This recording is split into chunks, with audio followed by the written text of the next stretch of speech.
നിങ്ങളിപ്പോൾ കോളേജിൽ പഠിച്ചുകൊണ്ടിരിക്കണം. First year, second, third, fourth matter അല്ല. അതേമാതിരി പ്ലസ് ടു കഴിഞ്ഞ് ഡിഗ്രി സ്റ്റാർട്ട് ചെയ്യാൻ വിചാരിക്കുന്ന ആളുകളാണോ? നിങ്ങൾക്ക് ആക്ച്വലി കോഴ്സ് കംപ്ലീറ്റ് ചെയ്ത് കഴിഞ്ഞാൽ നിങ്ങളെ ഭാവി എങ്ങനെ ആയിരിക്കണം, ഭാവിയിൽ എന്ത് ജോബ് ചെയ്യണം, അങ്ങനത്തെ എന്തെങ്കിലും പ്ലാനിങ് ഓൾറെഡി ചെയ്ത് കഴിഞ്ഞിട്ടുണ്ടോ? അത് ഓൾറെഡി ഉണ്ടെങ്കിൽ അതൊരു ബെസ്റ്റാണ്. എന്താ പറയുക, അവളെ നല്ലൊരു ഫ്യൂച്ചർ ഉണ്ടായിരിക്കും. അപ്പോൾ അങ്ങനെ ചെയ്തിട്ടില്ലാണ്ടെങ്കിൽ നിങ്ങൾ അങ്ങനെ ചെയ്യണം. കാരണം നിങ്ങൾ ആ 4 ഇയർ അല്ലെങ്കിൽ 3 ഇയർ ഡിഗ്രി കഴിഞ്ഞ് കഴിഞ്ഞാൽ പിന്നീട് അങ്ങോട്ട് ഒരുപാട് ഇയേഴ്സ് എടുക്കുന്നുണ്ട്. അപ്പോൾ ഈ ഒരു 3 ഇയറിൻ്റെ ഒരു കോഴ്സ് എടുക്കുമ്പോൾ നമ്മൾ മുന്നോട്ടുള്ള പ്ലാൻ പ്രോപ്പർ ആയിരിക്കണം. എക്സാമ്പിൾ ബിടെക് എടുക്കുന്ന ഒരാൾക്ക് അറിഞ്ഞിട്ടുണ്ടാവണം അവൻ എന്താണ് ഫ്യൂച്ചറിൽ ചെയ്യാൻ പോകുന്നത്. അല്ല ബിടെക് കഴിഞ്ഞിട്ടല്ല നമ്മൾ ആലോചിക്കുന്നത്. അപ്പോൾ അവിടെ ഒരു കൺസേൺ വരുന്നത് നമ്മളൊക്കെ എന്താ പറയുക, കോളേജിൽ അടിച്ചു പൊളിച്ച് ജീവിക്കണം എന്ന് ആഗ്രഹിക്കുന്നത്. ഞാനായാലും എല്ലാവരും അതാണ് ആഗ്രഹിക്കുന്നത്. പക്ഷെ നമ്മൾ ഒരു കാര്യം ചിന്തിക്കണം, നമ്മൾ കോളേജിൽ അടിച്ചു പൊളിച്ച് ജീവിക്കുന്നത് ഇമ്പോർട്ടൻറ്റ് ഫാക്ടറാണ്. പക്ഷേ അത് വളരെ ഷോർട്ട് ടൈമാണ്, 3-4 വർഷമാണ്. അത് കഴിഞ്ഞാലും ലൈഫ് അടിച്ചു പൊളിച്ച് ജീവിക്കുന്നതിനെ പറ്റി എന്താ നിങ്ങളുടെ അഭിപ്രായം? അത് നമ്മൾ ചിന്തിക്കണമല്ലോ. നമ്മൾ പൊതുവെ പറയുന്ന അടിച്ചു പൊളിച്ച് ജീവിക്കണം, വേറെ ഒന്നും ചിന്തിക്കണ്ട, അതാണ് ലൈഫ്. അതിൻ്റെ കൂടെ നമ്മൾ ഒരു നിമിഷം ചിന്തിച്ചിട്ടുണ്ടാവും ലൈഫ് മൊത്തം അടിച്ചു പൊളിച്ച് ജീവിച്ചാൽ എങ്ങനെ ഉണ്ടാവും? ഇതുപോലെ തന്നെ നമ്മളെ ഫ്രണ്ട്സ് എല്ലാം നമ്മളെ കൂടെ ഉണ്ടാവും. അല്ലെങ്കിൽ വേറെ ചിലപ്പോൾ നമ്മൾ കമ്പനിയിലൊക്കെ പോയി അവിടെ നിന്ന് ഒരു അടിപൊളി ഫ്രണ്ട് സർക്കിൾ ഉണ്ടാവും. അവിടെ നമ്മൾ ട്രിപ്പ് പോകുന്നു വീക്കെൻഡിൽ, നല്ല പ്രീമിയം ബൈക്ക് വാങ്ങി അടിച്ചു പൊളിച്ച് ജീവിക്കുന്നു. അങ്ങനത്തെ ഒക്കെ ഒരു മൈൻഡ് സെറ്റ് ഒന്ന് ആലോചിച്ച് നോക്കുകയാണ്. അപ്പോൾ 4 ഇയർ അല്ല, ഒരുപാട് വർഷം കിട്ടും നിങ്ങൾക്ക് അടിച്ചു പൊളിച്ച് ജീവിക്കാൻ. എൻ്റെ കൺസെപ്റ്റ് നമ്മൾ അടിച്ചു പൊളിച്ച് ജീവിക്കാറുമ്പോൾ, കോളേജിൽ അടിച്ചു പൊളിച്ച് ജീവിക്കാറുമ്പോൾ മെയിനായിട്ട് ഫോക്കസ് ചെയ്യുന്നത് ആ ഹാപ്പിനെസ് ആണ്, അല്ലാതെ ആ ഒരു എത്ര വർഷം എന്നല്ല. അപ്പോൾ അത് ലോങ് ടൈം ആയിട്ട് കിട്ടുന്നതിനെ പറ്റി നമുക്കാണ് ചിന്തിക്കാം. അപ്പോൾ ഇനി നമ്മൾ ഒരിക്കലും കോളേജിൽ മാത്രം അടിച്ചു പൊളിച്ച് ജീവിക്കണം ചിന്തിക്കണ്ട. നമുക്ക് ലൈഫ് ടൈം മൊത്തം അടിച്ചു പൊളിച്ച് ജീവിക്കണം, കോളേജിലും പ്ലസ് പിന്നെ അങ്ങോട്ടുള്ള ലൈഫിൽ അടിച്ചു പൊളിച്ച് ജീവിക്കണം. അതിന് നമുക്കുള്ളൊരു പ്രോബ്ലം വരുന്നത് എവിടെയാണോ? ഇപ്പോൾ നമ്മൾ സാധാരണ ഒരു മിഡിൽ ക്ലാസ് ഫാമിലിയിൽ നിന്ന് വരുന്ന ആളാണ് നമ്മളൊക്കെ ആണുണ്ട്. നമ്മളെപ്പോലുള്ള ആളുകൾക്ക് നമ്മളൊക്കെ കോളേജ് കഴിഞ്ഞ് ഒരു സമയം കഴിഞ്ഞാൽ വീട്ടുകാരെ നോക്കൽ നമ്മൾ ഉത്തരവാദിത്തമായി മാറും. അപ്പോൾ നമ്മൾ ആ സമയത്ത് നമുക്ക് പെട്ടെന്നൊക്കെ ഒരു ജോബ് വേണം, ഏതെങ്കിലും ജോബിനടിക്കും ഒരു 20,000-30,000 സാലറി ഒക്കെ ആയിരിക്കും. നമുക്ക് പിന്നെ ഒരുപാട് സ്ട്രഗിൾസ് ആവും. നമുക്ക് എന്താ പറയുക, മുന്നോട്ട് പോകുമ്പോൾ ഭയങ്കര ഡിഫിക്കൽട്ടീസ് ആയിരിക്കും. അപ്പോൾ ആ സമയത്ത് നിങ്ങൾക്ക് നല്ലൊരു സാലറി, 1 ലക്ഷമൊക്കെ സാലറി, 2 ലക്ഷമൊക്കെ സാലറി കിട്ടുന്നുണ്ടെങ്കിലോ നിങ്ങൾക്ക് നിങ്ങളെ ഫ്രണ്ട്സിൻ്റെ കൂടെ അടിച്ചു പൊളിച്ച് കറങ്ങാനും നല്ല അടിപൊളി ഹോട്ടലിൽ പോയി അടിപൊളി ഫുഡ് കഴിച്ചാലും, എല്ലാ ദിവസവും പോയി ഫുഡ് കഴിച്ചാലും, എന്താ പറയുക, നിങ്ങൾ ബൈക്ക് വാങ്ങിയാൽ എങ്ങനെ, കാറ് വാങ്ങിയാൽ എങ്ങനെ കഴിഞ്ഞാലും നിങ്ങളുടെ അടുത്ത് കുഴപ്പമില്ലാത്തൊരു ഫണ്ട് ബാക്കി വരും. വീട്ടുകാരായിട്ട് ആഴ്ചയിൽ പുറത്ത് പോയി അടിച്ചു പൊളിച്ച് എല്ലാം ചെയ്ത് കഴിഞ്ഞാലും ബാക്കി ഉണ്ടാവും. അപ്പോൾ എന്താ പറയുക, അവിടെ ഒരു സാലറി കൺസേൺ. നമ്മൾ പൊതുവെ പറയും സാലറി മാറ്റർ അല്ല. പക്ഷെ ഞാൻ പറയുന്നത് എന്താ വെച്ച് കഴിഞ്ഞാൽ സാലറി ഒരുപാട് വേണം. ഞാൻ പറയുന്നത് അപ്പോൾ നമ്മൾ ഈ പറഞ്ഞ ഹാപ്പിനെസ് ഒക്കെ ചെയ്ത് കഴിഞ്ഞാലും ബാക്കി വരണം. അങ്ങനത്തെ ഒരു ഫണ്ട് നമ്മളെടുത്ത് വരുന്നൊരു സാലറി ആയിരിക്കണം. അതാണ് ബെസ്റ്റ് സാലറി ഞാൻ ഉദ്ദേശിക്കുന്നത്. അപ്പോൾ നമ്മളൊരു സ്കില്ല് ഡെവലപ്പ് ചെയ്യാനുള്ളതൊരു മാറ്ററാണ്. നിങ്ങൾ എന്ത് ചെയ്യുക, ആ കോളേജിൽ ഇപ്പോൾ പ്ലസ് 2 കഴിഞ്ഞ കുട്ടികളാണെങ്കിൽ നിങ്ങളിപ്പോൾ എൻട്രൻസ് കഴിഞ്ഞ് ഇപ്പോൾ തന്നെ ഏതെങ്കിലും സ്കില്ല് പഠിച്ചു തുടങ്ങിയേക്കാം. ഒരു 3-4 വർഷം ഇപ്പം നിങ്ങൾ ഇനിയിപ്പോൾ സീറ്റ് കിട്ടിയാലും ഇല്ലെങ്കിലും ശരി, നിങ്ങൾ BSc എടുത്താലും BTech എടുത്താലും ശരി, സ്കില്ലാണ് ഇതൊക്കെ കഴിയുമ്പോൾ കമ്പനികൾ നോക്കുക. അപ്പോൾ ഈ ഗവൺമെൻറ് കോളേജിൽ പഠിച്ച പിള്ളേർക്ക് എന്തുകൊണ്ട് ഒരുപാട് ആളുകൾ കമ്പനികൾ ജോലി കൊടുക്കുന്നത് വെച്ച് കഴിഞ്ഞാൽ അവരൊരുപാട് എൻട്രൻസ് എഴുതി കഴിഞ്ഞ് അങ്ങോട്ട് എത്തിയപ്പോൾ ഈ കമ്പനികൾക്ക് ഒരു മൈൻഡ് സെറ്റാണ് അവരൊക്കെ ഭയങ്കര സ്കില്ലുള്ള ആളുകളാണ്, അതുകൊണ്ട് അവരെടുക്കാം. പക്ഷെ ആക്ച്വലി അവരെക്കാട്ടും സ്കില്ലുണ്ടാവും നിങ്ങൾക്ക്. എങ്ങനെ, നിങ്ങൾ ഈ പ്ലസ് 2 കഴിഞ്ഞാൽ അപ്പോൾ തന്നെ എന്തെങ്കിലുമൊക്കെ സ്കില്ല് പഠിച്ചു തുടങ്ങി, അല്ലെങ്കിൽ ഡിഗ്രി 4 വർഷം നിങ്ങളൊരു സ്കില്ല് ഫോക്കസ് ചെയ്തു. നിങ്ങൾ കമ്പ്യൂട്ടറിലോട്ടാണ് വരുന്നുണ്ടെങ്കിൽ ഒരുപാട് ലാംഗ്വേജ് ഒക്കെ പഠിച്ച് ഒരു പ്രോജക്റ്റ് ഒക്കെ ചെയ്ത് നിങ്ങളെ CV ഒക്കെ അടിപൊളിയാക്കി ആ 4 വർഷം നിങ്ങൾ ഏത് കോളേജിൽ പഠിച്ചാണെങ്കിലും ആ 4 കൊല്ലം 3 കൊല്ലം കഴിഞ്ഞ് നിങ്ങൾ ഈ CV ഒരു കമ്പനി കൊണ്ടുപോയി കൊടുക്കുമ്പോൾ അവർ പോലും അന്തം വിട്ടു പോകും. ഇത്രയും സ്കില്ലുള്ള ഒരാളാണ്. നിങ്ങൾക്ക് സാലറി ഒരു മാറ്റർ ആവില്ല. നിങ്ങൾ ഗൂഗിളിൽ പോയി സെർച്ച് ചെയ്യും, നിങ്ങളെ നേരിട്ട് പോയി സെർച്ച് ചെയ്യും എന്തുകൊണ്ടാണ് ആളുകൾക്ക് ജോബ് കിട്ടാത്തത്. ഞാൻ മനസ്സിലാക്കിയ ഒരു മെയിൻ ഫാക്ടർ എന്താ പറയുക, ഈ കമ്പനികൾ നോക്കുന്ന ഒരു സ്കില്ലുണ്ട്. നിങ്ങൾ ഫ്രഷർ ആണെങ്കിലും അല്ലെങ്കിലും അത് ഈ കോളേജിൽ നിന്ന് പഠിച്ചിറങ്ങുന്ന പിള്ളേർക്കില്ല. അത് കമ്പനികൾ, ഞാൻ പറയുന്നുണ്ട്, ഗൂഗിൾ ഓപ്പൺ ആയിട്ട് പറയുന്ന കാര്യമാണ്. അത് മാച്ച് ചെയ്യാൻ കഴിയുന്നില്ല. അത് മാച്ച് ചെയ്യാൻ കഴിയുമ്പോൾ കമ്പനി ഇപ്പോൾ നിങ്ങൾക്ക് വെറുതെ ഒരു 50,000 1 ലക്ഷം തരുമോ? ഒരു കമ്പനി വെറുതെ പേയ്മെൻറ്റ് ചെയ്യൂല. അപ്പോൾ നിങ്ങൾ എന്താ ചെയ്യേണ്ടത്, കമ്പനിക്ക് എന്താ വേണ്ടത് അത് നിങ്ങളെടുത്ത് ഉണ്ടാക്കി നോക്കണേ. കമ്പനി നിങ്ങളൊരു മാച്ച് ആവും, നിങ്ങൾക്ക് ജോലി തരും. സിമ്പിളാണ്. ഇഷ്ടം പോലെ HR കൺസൾട്ടൻസികൾ നിലവിൽ വർക്ക് ചെയ്യുന്നത്, നല്ല പൈസ ഉണ്ടാക്കേണ്ടവർ. എന്താ കാരണം അറിയോ, അവരെ പണി തന്നെ എന്താ അറിയോ, സ്കില്ലുള്ള ആളുകളെ കണ്ടുപിടിച്ചുകൊണ്ട് കമ്പനികൾ കൊടുക്കുക, കമ്പനിയിൽ നിന്ന് കമ്പനി ഒരു എമൗണ്ട് വാങ്ങുക. അപ്പോൾ നിങ്ങൾ കൺസൾട്ടൻസിക്കൊന്നും പോകണ്ട. ആ സ്കില്ല് നിങ്ങൾ ഉണ്ടാക്കി കഴിഞ്ഞാൽ ഒരുപാട് വേക്കൻസികൾ വരുന്നതിനെല്ലാം അപ്ലൈ ചെയ്ത് കഴിഞ്ഞാൽ കുറച്ച് അപ്ലൈ ചെയ്യുമ്പോൾ കുറച്ചൊക്കെ നിങ്ങൾക്ക് മടുക്കും. പക്ഷെ അത് നോക്കരുത്, എന്തായാലും നിങ്ങളൊരു കമ്പനിയെ അക്വയർ ചെയ്ത് കൊണ്ടുപോകും. അപ്പോൾ എന്ത് ചെയ്യും, നിങ്ങൾ ചിലപ്പോൾ ഒരു 10, 50, 100 ഇൻ്റർവ്യൂ ഒക്കെ അപ്ലൈ ചെയ്ത് നോക്കേണ്ടി വരും. അതിന് കുറച്ച് എല്ലാം ഫിൽട്ടർ ചെയ്ത് വരുന്ന ഒരു പരിപാടിയാണല്ലോ. 100 അപ്ലൈ ചെയ്ത് കഴിഞ്ഞാൽ ഇപ്പോൾ ഒരു 50 നിങ്ങൾക്ക് കാണുള്ളൂ. അതിന് ചിലപ്പോൾ ഒരു 10 നിങ്ങൾ അക്സെപ്റ്റ് ചെയ്യുള്ളൂ. അതിന് ഒരു 5 നിങ്ങൾ കോൾ ചെയ്യില്ല. അതിന് നിങ്ങൾ ഒന്നാണ് ചൂസ് ചെയ്യും. അപ്പോൾ നിങ്ങൾ ആ 100 ഉള്ളത് ഒരു 200, 300 ആക്കാൻ നോക്കുക. അപ്പോൾ നിങ്ങൾക്കുള്ള ഫിൽറ്ററിങ് കൂടി വരും.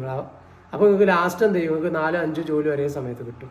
അപ്പോൾ അതിന് ബെസ്റ്റ് ഓപ്ഷൻ ചൂസ് ചെയ്യാം. പിന്നെ അതിനൊക്കെ കുറേ പരിപാടികളുണ്ട്. കുട്ടിയും വെച്ചാണ് കൂട്ടി വാങ്ങണം. അതൊക്കെ നമുക്ക് പിന്നെ ആലോചിക്കാം. അപ്പോൾ സ്കില്ല് ഡെവലപ്പ് ചെയ്യാനുള്ളതാണ് നിങ്ങൾ മെയിനായിട്ട് ഇപ്പോൾ ചെയ്യേണ്ടത്. നിങ്ങളിപ്പോൾ ഇത് കാണുന്ന ആൾ എന്താ പറയുക, ഇനിയിപ്പോൾ ഒരു കോളേജ് സ്റ്റുഡൻ്റ് അല്ല, നിങ്ങൾ മേ ബി പാരൻസോ ഫ്രണ്ട്സോ അങ്ങനെ ആരെങ്കിലും ആണെന്നുണ്ടെങ്കിൽ ഡെഫിനറ്റ്ലി അങ്ങനത്തെ ഒരു സ്റ്റുഡൻറ്റ് നിങ്ങൾ ഈ വീഡിയോ പാസ് ചെയ്ത് കൊടുക്കുക. എന്നിട്ട് അവനോട് പറയുക നീ ഇങ്ങനെയാണ് ചെയ്യേണ്ടത്. ഞാൻ അവർ പ്രോപ്പറായിട്ട് ഒരു ഗൈഡൻസ് വേണമെങ്കിൽ എന്നെ കോൺടാക്ട് ചെയ്ത് ഞാൻ സപ്പോർട്ട് ചെയ്ത് കൊടുക്കും. ഈ കമ്പ്യൂട്ടർ മേഖലയിലാണ് നിങ്ങൾക്ക് കൂടുതൽ ഹെൽപ്പ് ചെയ്യാൻ കഴിയും. ഒരുപാട് ലാംഗ്വേജുകൾ എനിക്കറിയാം. അപ്പോൾ ആ ലാംഗ്വേജൊക്കെ അവർക്ക് ഞാൻ പഠിപ്പിച്ചു കൊടുക്കാനും അങ്ങനെ അവർക്ക് നല്ലൊരു ജോബ് ഉണ്ടാക്കാനും നമുക്ക് കഴിയും. നമുക്കൊക്കെ എന്താ പറയുക പാഷനേറ്റഡ് ആയിട്ട് ചെയ്യുന്നപ്പോൾ അങ്ങനത്തെ ഒരു എന്താ പറയുക ഫുൾ സപ്പോർട്ട് കൂടെ ഒന്ന് സപ്പോർട്ട് ചെയ്യും. അപ്പോൾ നമ്മൾ എന്താ പറയുക നിങ്ങൾക്ക് സപ്പോർട്ട് വലിയൊരു ഫാക്ടറാണ്. കാരണം എന്താ വെച്ച് കഴിഞ്ഞാൽ നമ്മൾ പഠിക്കുന്ന സമയത്ത് ഒരുപാട് കൺഫ്യൂഷൻസ് വരും. അപ്പോൾ നമുക്ക് പറഞ്ഞു തരാൻ ഒരാളുണ്ടാവും. പക്ഷേ നമുക്കൊന്നും ആയ കാലത്ത് അത് ഇല്ലാത്തതിൻ്റെ ഒരു ബുദ്ധിമുട്ട് നമുക്ക് അറിയാം. അതുകൊണ്ടാണ് അങ്ങനെ തന്നെ പറയുന്നത്. അത് ഭയങ്കര ഇമ്പോർട്ടൻ്റ് ആണ്. മെൻറ്റർ എന്നൊക്കെ പറഞ്ഞാൽ ഭയങ്കര ഇമ്പോർട്ടൻറ്റ് ഫാക്ടറാണ്. നമ്മൾ അത് സീരിയസ് ആയിട്ട് തന്നെ എടുക്കണം. നമ്മൾ പോകാൻ വിചാരിക്കുന്ന മേഖലയിലുള്ള ഒരാൾ നമ്മളെ മെൻറ്ററാണെങ്കിൽ നമുക്ക് പേടിക്കേണ്ട ആവശ്യമില്ല. നമുക്ക് ജോലി കിട്ടും. കാരണം അവനറിയാം നമുക്ക് എന്ത് പഠിക്കണം ജോലി കിട്ടണമെന്ന്. അപ്പോൾ നിങ്ങൾ അങ്ങനത്തെ ഒരു മെൻറ്ററിനെ ഉണ്ടാക്കിയെടുക്കണം. നിങ്ങൾക്ക് കിട്ടുന്നില്ല എന്നെ കോൺടാക്ട് ചെയ്തോളൂ. നിങ്ങളെ സർക്കിളിൽ നിന്ന് കിട്ടുകയാണെങ്കിൽ ബെസ്റ്റാണ് നിങ്ങൾ ചൂസ് ചെയ്തോളി. അങ്ങനെ ഒന്നും കിട്ടുന്നില്ല എന്നെ കോൺടാക്ട് ചെയ്തോളി, ഞാൻ സപ്പോർട്ട് ചെയ്യാം. സ്കില്ല് ഡെവലപ്പ് ചെയ്യുക, അത്രേ ഉള്ളൂ മെയിൻ മാറ്റർ. പിന്നെ റെസ്യൂം ബിൽഡിങ് അങ്ങനത്തെ വേറെ കുറേ പരിപാടികളുണ്ട്. കമ്മ്യൂണിക്കേഷൻ ഡെവലപ്പ് ചെയ്യണം. നമ്മൾ സ്കില്ല് ഡെവലപ്പ് ചെയ്യാൻ തുടങ്ങി കഴിഞ്ഞാൽ പിന്നെ നമ്മൾ സ്ലോലി ഇതൊക്കെ ആഡ് ചെയ്യാം. നമുക്ക് എല്ലാം കൂടി ഒന്നിച്ചിട്ട് ചെയ്യാൻ നോക്കണ്ട. ഒന്ന് സ്റ്റാർട്ട് ചെയ്യുക, അത് ഏകദേശം ഒരു ഐഡിയ കിട്ടുമ്പോൾ രണ്ടാമത്തെ ആഡ് ചെയ്യുക. അങ്ങനെ നമുക്ക് ടൈം എടുത്തുകൊണ്ട് തന്നെ ചെയ്യുക. അതുകൊണ്ട് ഞങ്ങളോട് ഇപ്പോൾ തന്നെ സ്റ്റാർട്ട് ചെയ്യാൻ പറയുന്നത്. ഇപ്പം നിങ്ങൾക്ക് ഒരു ഐഡിയ കിട്ടുന്നുണ്ടാവും. ഇനിയിപ്പോൾ നിങ്ങൾ എന്ത് ചെയ്യുക, ഞാൻ പറയുന്നതൊക്കെ വെറുതെ എന്ന് തോന്നുന്നുണ്ടെങ്കിൽ നിങ്ങൾ എന്താ പറയുക ഹൈ സാലറി ഇല്ലാത്ത അങ്ങനത്തെ ആൾക്കാരുണ്ടെങ്കിൽ ഗുഡാണ്, നല്ല കാര്യമാണല്ലോ. ഹൈ സാലറി ഒന്നും ഇല്ലാതെ കുറച്ചൊക്കെ എന്താ പറയുക കുറഞ്ഞ സാലറിക്ക് വർക്ക് ചെയ്യുന്ന ഒരുപാട് ആളുകളുണ്ട്. നിങ്ങളെ സർക്കിളിൽ ഉണ്ടാവും അങ്ങനത്തെ ആളുകൾ. ചിലപ്പോൾ ഒരു കോളേജിൽ പഠിച്ച ആളുകളായിരിക്കും, അല്ലാതെ ആകും. നിങ്ങൾ ഇനിയിപ്പോൾ എന്താ പറയുക കമ്പനി ജോലി അല്ലാതെ സാധാ ഷോപ്പുകളിലൊക്കെ വർക്ക് ചെയ്യുന്ന ആളുകളാണെങ്കിൽ നിങ്ങൾ അവരോടൊന്ന് പോയിട്ട് ഞാൻ ഈ പറഞ്ഞ വീഡിയോ കാണിച്ചു കൊടുത്തിട്ട് അവരോടൊന്ന് ചോദിക്കും അവരിപ്പോഴത്തെ ബുദ്ധിമുട്ടുകൾ. ഓപ്പണായിട്ട് അവർ പറയാൻ തയ്യാറാവില്ല. പക്ഷെ നിങ്ങളെ വളരെ അടുത്ത ആളാണ് ചിലപ്പോൾ അവരിങ്ങനെ പറഞ്ഞുതരും. അവൻ പറഞ്ഞത് ശരിയാണ്. കാരണം ബുദ്ധിമുട്ടാണ്. ഈ ഫണ്ട് ഇല്ലാണ്ടെങ്കിൽ നമുക്ക് ഒരുപാട് ചിലവൊക്കെ വരുന്ന സമയത്ത് ഭയങ്കര റിസ്ക്കാണ് മുന്നോട്ട് പോകാൻ. അപ്പോൾ നിങ്ങൾക്ക് മനസ്സിലാവും അതിൻ്റെ ഇമ്പോർട്ടൻസ്. ഞാൻ ഇപ്പോൾ പറഞ്ഞു തന്നെ. നിങ്ങൾ 4 വർഷം കഴിഞ്ഞിട്ട് ഇതിനെപ്പറ്റി ആലോചിച്ച് എഴുതിക്കരുത്. നിങ്ങൾ ഇപ്പം തന്നെ റൈറ്റ് നൗ നിങ്ങൾ സ്റ്റാർട്ട് ചെയ്യണം. ഞാൻ ഇവിടെ ഈ വീഡിയോയിൽ വന്ന് നിങ്ങളോട് ഇത്രയും ഇത് പറയുന്നുണ്ടെങ്കിൽ അതിൻ്റെ ഇമ്പോർട്ടൻസ് അത്രയുണ്ട്. അതുകൊണ്ടാണ് നമുക്കൊന്നും ആ സമയത്ത് ആരും പറഞ്ഞു തരാനില്ലാത്തതുകൊണ്ട് ഇപ്പോൾ വിചാരിക്കും ഒന്ന് ബാക്കോട്ട് പോയിട്ട് അങ്ങനെ പറഞ്ഞു തന്നെ ഇപ്പം കിട്ടുന്നതിനെക്കാട്ടി എത്രയോ ഇരട്ടി സാലറി വാങ്ങായിരുന്നു. സോ നിങ്ങൾ എന്താ ചെയ്യേണ്ടത് വെച്ച് കഴിഞ്ഞാൽ നിങ്ങൾ അടിച്ചു പൊളിച്ച് ജീവിക്കണം കോളേജിൽ. അതന്നെ ഞാൻ അതിനെ സപ്പോർട്ട് ചെയ്യുന്ന ആളാണ്. പക്ഷെ അതിൻ്റെ കൂടെ കുറച്ചൊരു സമയം ഒന്ന് മാറ്റി വെക്കുക, രാവിലെ രാത്രിയോ. എന്നിട്ട് നിങ്ങൾ അതേ ഫ്രണ്ട്സിനോട് തന്നെ എല്ലാവരും കൂടി ഡിസ്കസ് ചെയ്തിട്ട് ഇങ്ങനെ ഒരു പ്ലാൻ നോക്കുകയാണ്, ഒരു ഗ്രൂപ്പായിട്ട് പഠിച്ചു നോക്കുകയാണ്. നിങ്ങൾ അങ്ങോട്ടും ഇങ്ങോട്ടും കോമ്പീറ്റ് ഒക്കെ ചെയ്ത് നല്ല പ്രോജക്റ്റ് എന്തെങ്കിലും ഇപ്പോൾ നിങ്ങൾ പഠിച്ചു കഴിഞ്ഞാൽ അതിന് പല സംഭവങ്ങൾ ക്രിയേറ്റ് ചെയ്യാൻ കഴിയും. അപ്പോൾ നിങ്ങൾ കോളേജിലുള്ള എന്തെങ്കിലും ഫംഗ്ഷൻ ഉണ്ടാകുമ്പോൾ അതിനൊരു ആപ്പോ അല്ലെങ്കിൽ അതിൻ്റെ ഒരു വെബ് ആപ്പോ അങ്ങനെ എന്തെങ്കിലുമൊക്കെ ഉണ്ടാക്കിയാണ് അത് കോളേജിലൊക്കെ പ്രസൻറ്റ് ചെയ്യുമ്പോൾ നിങ്ങൾ അവിടെ നിങ്ങൾക്കൊരു വാല്യൂ ആവും. പക്ഷേ നമുക്ക് വാല്യൂ ആണ് ഇമ്പോർട്ടൻറ്റ്. നമ്മളെന്ത് ചെയ്യുക, വാല്യൂ, സാലറി അതൊക്കെ ഡെവലപ്പ് ചെയ്ത് എന്നാലും അപ്പോഴും നമുക്ക് ഈ പറഞ്ഞ അടിച്ചുപൊളിയും ഹാപ്പിനെസ്സും ഒരുപാടുണ്ടായിരിക്കും. സോ നിങ്ങൾ അതിൽ ഫോക്കസ് ചെയ്യുക. സ്കില്ല് ഡെവലപ്പ് ചെയ്യുക എന്നത് ഭയങ്കരമായി ഇമ്പോർട്ടൻറ്റ്. അതിനെത്ര ഇമ്പോർട്ടൻ്റ് ഒരു കോളേജ് പഠിക്കുന്ന ഒരാളെ അപേക്ഷിച്ച് സ്കില്ല് ഇമ്പോർട്ടൻ്റ് ചെയ്യാനുള്ളത് 100% പ്രയോറിറ്റിയാണ്. അവിടെ നമുക്ക് ഒന്നും ലെസ് പ്രയോറിറ്റി പറയാൻ പോലും കഴിയില്ല. 100 പ്രയോറിറ്റി നിങ്ങൾ കൊടുത്തിരിക്കണം. കാരണം നിങ്ങൾ ആ ഓരോ ദിവസവും പഠിക്കുന്നത് എന്തിനാണ്. നിങ്ങൾ ടീച്ചിങ് ഫീൽഡിലോട്ട് പോകുന്ന ആളുകളോട് നമ്മൾ ഡിസ്കസ് പാഷനേറ്റഡ് ആയിട്ട് ചില ടീച്ചിങ്ങിലോട്ട് പോകുന്നുണ്ട്. ഞാൻ പറയും ടീച്ചിങ്ങിന് പോകുന്നവർ ആക്ച്വലി പഠിക്കണം. കാരണം എന്താ പറയുക, നാളെ നിങ്ങൾ ഒരു സ്റ്റുഡൻറ്റിന് പഠിപ്പിച്ചു കൊടുക്കാൻ പോകുമ്പോൾ നിങ്ങൾക്ക് നല്ല നോളജ് ഉണ്ടായിരിക്കണം, നിങ്ങൾക്ക് നല്ല സ്കില്ല് ഉണ്ടായിരിക്കണം. അപ്പോൾ നിങ്ങൾ പറഞ്ഞു കൊടുക്കണം, അവന് പെട്ടെന്ന് മനസ്സിലാവും. അപ്പോൾ അവന് നന്നായിട്ട് മനസ്സിലാവുമ്പോൾ അവർക്ക് കിട്ടുന്ന ഒരു സന്തോഷം ഉണ്ടല്ലോ, അത് വേറെ തന്നെയാണ്. അപ്പോൾ നിങ്ങൾ ചുരുക്കി പറഞ്ഞാൽ എല്ലാവരും സ്കില്ല് ഡെവലപ്പ് ചെയ്യണം. നിങ്ങളൊന്ന് ആലോചിച്ച് നോക്കി, നിങ്ങളെ ഫസ്റ്റ് ഇയറിലൊക്കെ വന്ന സമയത്ത് ഉണ്ടായ സീനിയർ ഉണ്ടാവില്ല, 4th ഇയർ, അവരൊക്കെ ഇപ്പോൾ ജോലി ചെയ്ത് 2-3 വർഷം കഴിഞ്ഞാൽ അവരോട് പോയി ചോദിച്ചു സ്കില്ലിൻ്റെ ഇമ്പോർട്ടൻസ്. അവരൊക്കെ ചിലപ്പോൾ ഇപ്പോൾ ഇരുന്ന് സ്കില്ല് ഡെവലപ്പ് ചെയ്തുകൊണ്ട് പോകും. കാരണം അവരിപ്പോഴാണ് തിരിച്ചറിഞ്ഞത്. ഫസ്റ്റിൽ അവർക്ക് അറിയില്ലല്ലോ, അവർ കമ്പനി കയറിയതിന് ശേഷം അവർ സ്കില്ല് ഡെവലപ്പ് ചെയ്തത്. അപ്പം ഇനി ഞാൻ ഒന്നും അധികം പറയുന്നില്ല, പറഞ്ഞതിനെ കൊണ്ടും പറയുന്നില്ല. അപ്പം നിങ്ങൾ എന്ത് ചെയ്യുക, സ്കില്ല് ഡെവലപ്പ് ചെയ്യുക. ഹൈ പ്രയോറിറ്റിയാണ്. ഫ്യൂച്ചറിൽ ലൈഫ് ടൈം മൊത്തം അടിച്ചു പൊളിക്കും ഞാൻ അങ്ങോട്ട്. കോളേജ് മാത്രമല്ല, ലൈഫ് ടൈം മൊത്തം അടിച്ചു പൊളിക്കും ചെയ്യുക. പോസിബിളാണ് 100% പോസിബിളാണ്. സ്കില്ല് ഡെവലപ്പ് ചെയ്ത് കഴിഞ്ഞാൽ ഇഷ്ടം പോലെ ഓപ്പർച്യൂണിറ്റി കമ്പനികൾ ഇവിടെ നമ്മൾ എന്താ പറയുക, കോളേജ് ഇപ്പോൾ പറഞ്ഞിട്ടുണ്ടല്ലോ ഇത്ര സ്റ്റുഡൻ്റ് ഉണ്ട് ഇത്ര കമ്പനികളുള്ളതൊക്കെ, അതുപോലെയല്ല കമ്പനികൾ ഇഷ്ടം പോലെ ഉണ്ട്. പക്ഷേ സ്കില്ല് വേണം. ഇപ്പോൾ നിങ്ങൾക്ക് കമ്പനികൾ നോക്കുമ്പോൾ കേരളത്തിൽ നോക്കണം, അല്ലെങ്കിൽ ബാംഗ്ലൂർ നോക്കണം, ചെന്നൈയിൽ നോക്കണം, നിങ്ങൾക്ക് ഓൾ ഇന്ത്യ നോക്കാം, ഓൾ വേൾഡിൽ നോക്കാം. നിങ്ങൾക്ക് ഇപ്പോൾ ഒരുപാട് ആൾക്കാരുണ്ട് പുറത്ത് രാജ്യങ്ങളിൽ പോകണേ. അപ്പോൾ അവിടെ പോയിട്ട് നമ്മൾ എന്തെങ്കിലും ജോബ് ചെയ്യുന്നതാണ് നല്ലതല്ല. നല്ലൊരു സ്കില്ല് ഇവിടുന്ന് അക്വയർ ചെയ്ത് നോക്കുകയാണ്. ഒരു സിമ്പിൾ ടിപ്സ്, നിങ്ങളിപ്പോൾ UK പോകാൻ ആഗ്രഹിക്കുന്ന ഒരാളാണ് വിചാരിക്കുക. അവിടെ പോയി ഒരു സോഫ്റ്റ്വെയർ ഡെവലപ്മെൻറ്റ് അല്ലെങ്കിൽ IT ഫീൽഡിൽ ജോബ് വാങ്ങാൻ ആഗ്രഹിക്കുന്ന ആളാണ്. നിങ്ങൾ ഇവിടുന്ന് ഒരു ലാംഗ്വേജ് ഒക്കെ സെറ്റാക്കി ഒരു 4-5 പ്രൊജക്റ്റ് ഒക്കെ ചെയ്ത ആളാണ്. നിങ്ങൾ അവിടെ പോയി പഠിക്കുന്ന സമയത്ത് തന്നെ ചിലപ്പോൾ നിങ്ങൾക്ക് അവിടെ പാർട്ട് ടൈം ജോബ് ഈ ഫീൽഡിൽ കിട്ടും. അപ്പോൾ നിങ്ങൾ പഠിച്ചു കഴിഞ്ഞ സമയത്ത് നിങ്ങൾ ഇതെല്ലാം കൂടി നിങ്ങളെ CV കാണുമ്പോൾ അവിടെ നിങ്ങൾക്ക് ജോബ് ഈസി ആയിട്ട് കിട്ടും. അങ്ങനെയൊക്കെ പറയില്ല, എവിടെ എന്ത് ചെയ്യണമെങ്കിൽ നിങ്ങൾക്ക് ഓപ്പർച്യൂണിറ്റീസ് ആയിരിക്കും. പിന്നെ ഒരു സ്കില്ല് കയ്യിലുണ്ടാവണം.